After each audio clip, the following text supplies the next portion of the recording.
So whether you're a hobbyist, a DIY, or a weekend warrior, a professional carpenter, or a cabinet maker or finisher, spray finishing outweighs any disadvantages you could come up with. It's so much faster, you get much more repeatable, clean results. It works with many different types of finishes, whether it's a solvent or water-based system.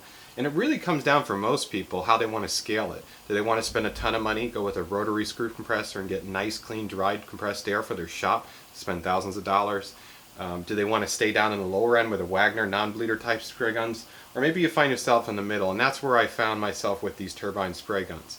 Now once you get there, there's a lot to choose from. I was overwhelmed with the amount of systems and I didn't have enough data to really go on, and I just had to make my best shot, and I'm glad I did because the Fuji worked out to be a great tool.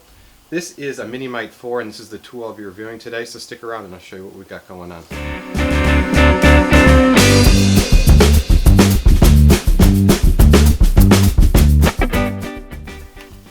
So I thought I would talk about some of the applications first rather than get heavy into the specifications, because there are a few special applications which would render this machine kind of irrelevant to your search for a spray gun and the rest of this video as well. So I thought I would talk about that first, and you decide if that's your application and maybe just move on and find something different.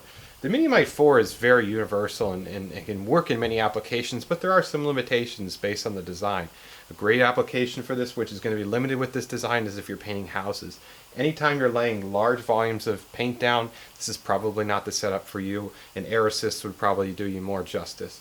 For small furniture and cabinet making, this works great, and it's so much more versatile than your typical compressed air setup. It's much more portable. You're not lugging around a compressor, and you're not beating to death a compressor if you're working with one on a job site that's undersized. This works great. But just note that this machine might not be correct for all applications, as goes with any tool. So with that said, let's talk about some specs on this machine. This is a Mini-Mite 4, which stands for 4 stages. You should really go on their website and look at what the benefits, the pros and cons are of each of the stage machines. They obviously cost more in the higher stages and the higher end equipment. I almost went with a 2 or 3 stage unit. I decided to go with the 4 because we spray a lot of acrylic and latex coatings, and it's a much heavier coating, and I wanted that extra stage to beef it up in order to be able to spray those coatings successfully and not have that orange peel or some of the tricky natures. Spraying water-based finishes like latex and acrylic paints is difficult enough as it is when you have a really good system to do it, and thinning and all that gets tricky. So having 4-stage unit, I would definitely recommend it if you're going to spray latex at a minimum. This unit comes with a spray gun of your choice. You can either do a gravity feed or suction feed depending on your experience and needs. I preferred the gravity feed just for comfort and experience. You can also beef up and go with the disposable cup system, the 3M system with these, which is a really nice feature if you're using that system and you're accustomed and you like throwing away or disposing of your finishes that way, especially if you're using solvents or stains. You're not limited on this system from being able to use that. You can definitely use that system on this as well. It comes with a 25-foot hose, which I'm not going to show you. It's just a hose. I've got it run through my shop here, so it's far enough away. This motor actually sits in another part of the shop, so that it's not taking in so much of that dirty paint air.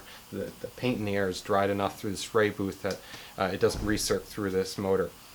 It also comes with a 1-quart cup, like I said. These are all stainless steel parts. You can choose your needle size depending on the distributor you purchase this from.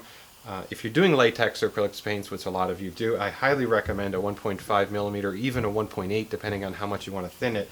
The 1.3 I find is kind of limiting, but it really depends on the manufacturer of the gun. The Fuji gun, I recommend the 1.5. I have a couple other manufacturer guns, which I'll show you a little bit later, and the 1.3 works fine for those, so it must be just the dynamics of the gun itself. And I definitely find the 1.5 with the Fuji guns to work really well, and that's what was recommended me from the dealer. The main unit here basically just has a hose input.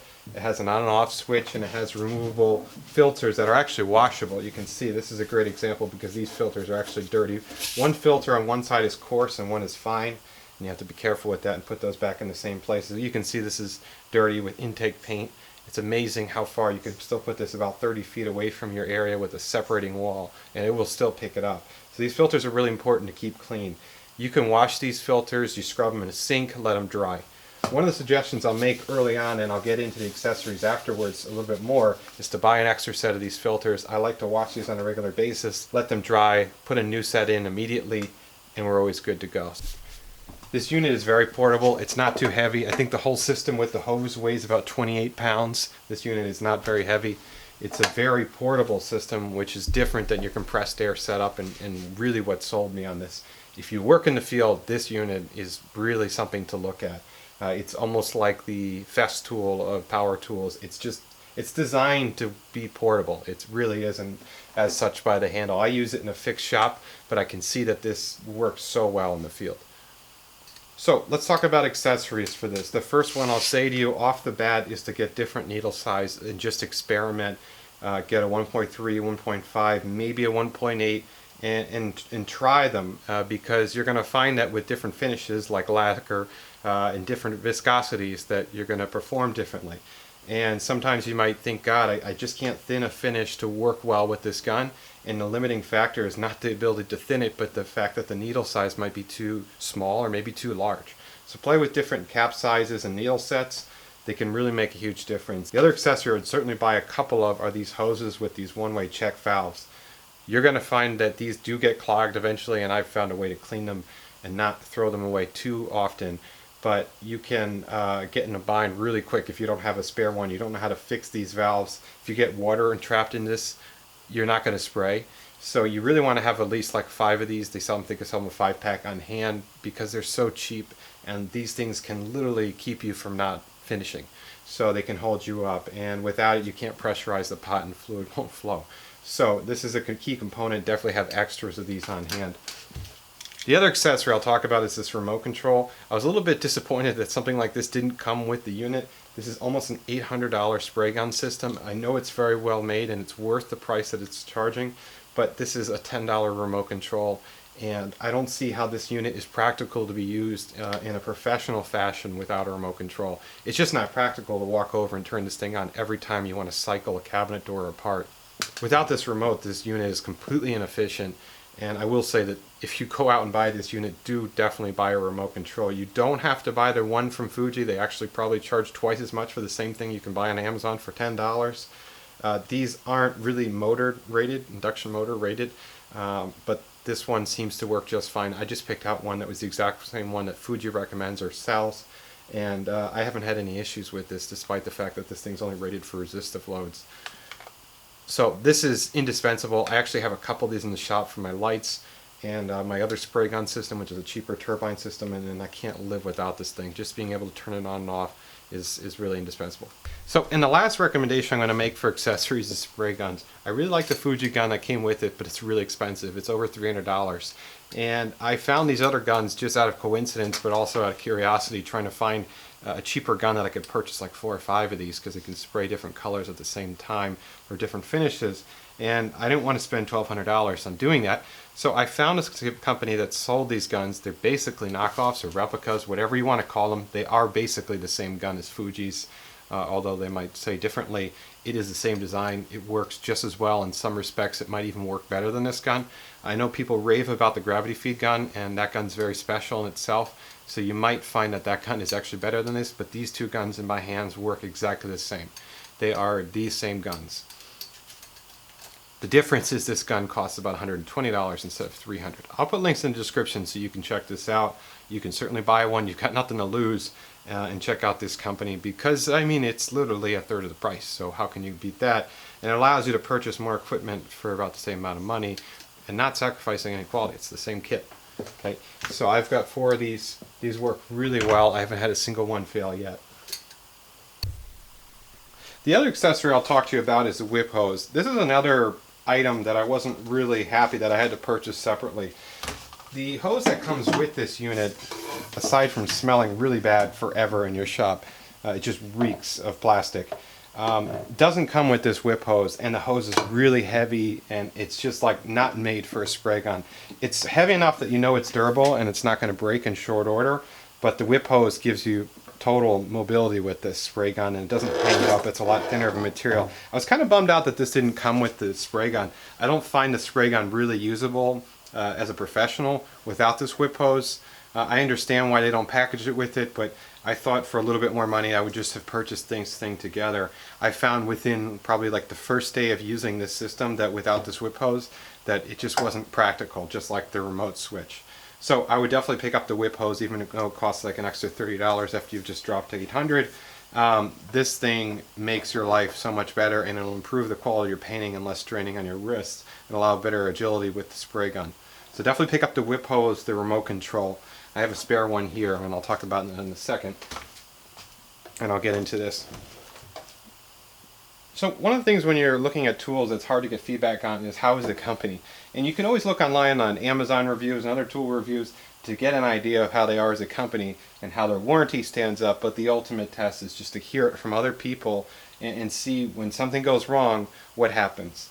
Fuji is no exception. They're an excellent company. I think they're made out in Canada. I've had a couple issues, not with the turbine itself, with the hose leaking and damaged. They sent me another hose like next day. It was incredible. They sent this to me for free with no questions asked. They told me not even to send the old one back, but they told me how to fix it, which I did while I was waiting for this new one. And I basically have a spare now. Excellent customer service. They're also very helpful. Technical support there is very knowledgeable. It's like calling a finishing company. They have a lot of experience.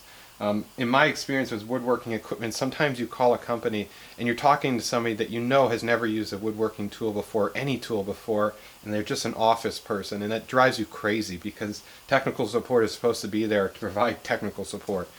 So I really am happy and pleased with Fuji. They're very knowledgeable, they're very attentive to your needs, and they understand downtime is really important, that you don't have it. So they sent me a part for this immediately, and I'm really happy with that type of service. So let's take a look at some finishes here.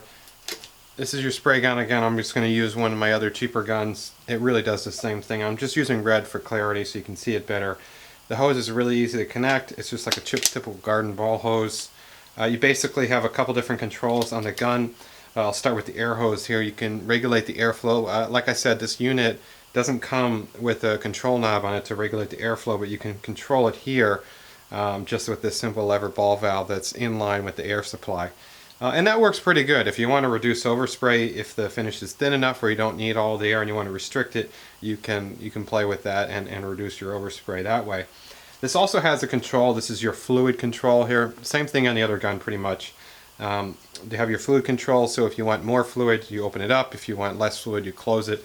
When I assemble these guns and we start painting first, we usually turn them completely clockwise to their tight and open them up as needed. If you start full blast, you're going to be cranking it down until you get your finish that you need. Up here is your pattern control, and on the Fuji gun it's on the side. It's basically just a knob. And this will control whether it's a ball or a vertical or horizontal line. Whether it's horizontal or vertical will be dictated by the cap, the way it's positioned. Whether if you have it vertical like this, it's going to spray horizontal pattern. If you have it horizontal, it's going to spray a vertical pattern. If you have it in that kind of ball pattern, which I'll show you, it's just going to be a ball in either direction of this air cap, and air cap doesn't matter, which is kind of nice. A lot of spray guns, you have to have this on a 45-degree angle to get the ball, and you don't have that control at this part. So let's get spraying. I'm just going to have my spray booth on low so that we don't kind of muffle out my voice. I'm trying to explain this. Like I said, the remote control is definitely a must. You can see I use this enough, it's covered in paint. And I'm turning this guy on so you can see it. It's a little bit loud even though it's about 30 feet away. But it's really not bad. And one of the benefits of this being a non-bleeder type, for those of you not familiar, is that air is not coming out all the time. On the cheaper non-bleeder types, the air is coming out all the time and it disturbs the paint surface. It also causes a lot of orange peel like you'll see on the cheaper guns produced on the surface finish. This doesn't. And the nice thing is you can control the air and you can blow dust off as you need it. You can see a little dust just came off that MDF panel. So, like I said, I'll just put the air pattern on the ball here and just show you. One of the nice things that I like to do on a regular basis when I get started is just to spray on the side of the booth, and I can see what the pattern is before I spray the piece. You can see I can put out more paint if I need to. I can change the pattern if I want to go vertical line. You got to open up the fluid control because it's going to put out more paint at the same time. So you can see, I mean, that's like almost a 10 or 12 inch pattern over there. And see, this pretty versatile gun. I'm going to put it back on the ball. I'm going to tighten up the fluid flow, and we'll get painted.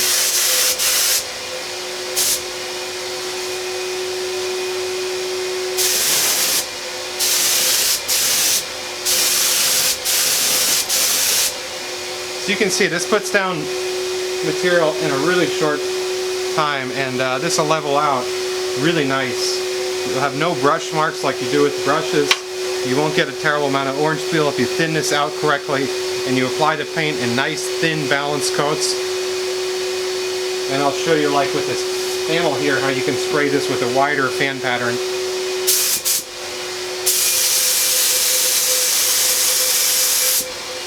You can spray larger surfaces very quickly. And again, you can turn it off with the remote. So this is a very nice gun. This works just as well as the Fuji. And this system performs really well with latex paints. And it works really well with thinner finishes like water-based or solvent-based lacquer. Again, let's put another color in here. I got another gun with white. This is just a semi-gloss white.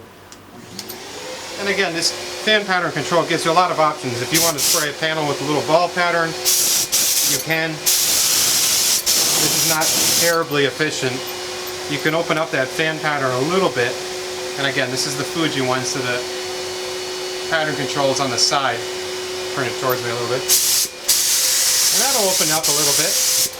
But I find with a large panel, obviously, that the most efficient is just to go to this vertical pattern here.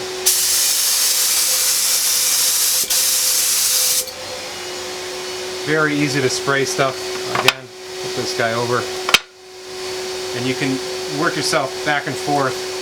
Different types of finishes, different types of patterns. If you're spraying nice like panels, door and panels, you're going to want to spray a nice small dot pattern. Nice and light coats. If you're doing larger panels, like if you're priming MDF panels before you assemble the panels, you're going to probably want to go with a nice vertical line pattern or horizontal, depending on your painting and stuff.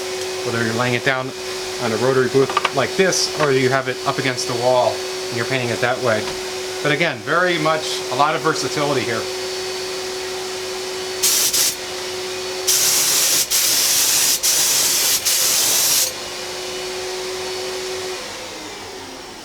And you can see that you can just blow through tons of material and tons of components really quickly with this spray gun system.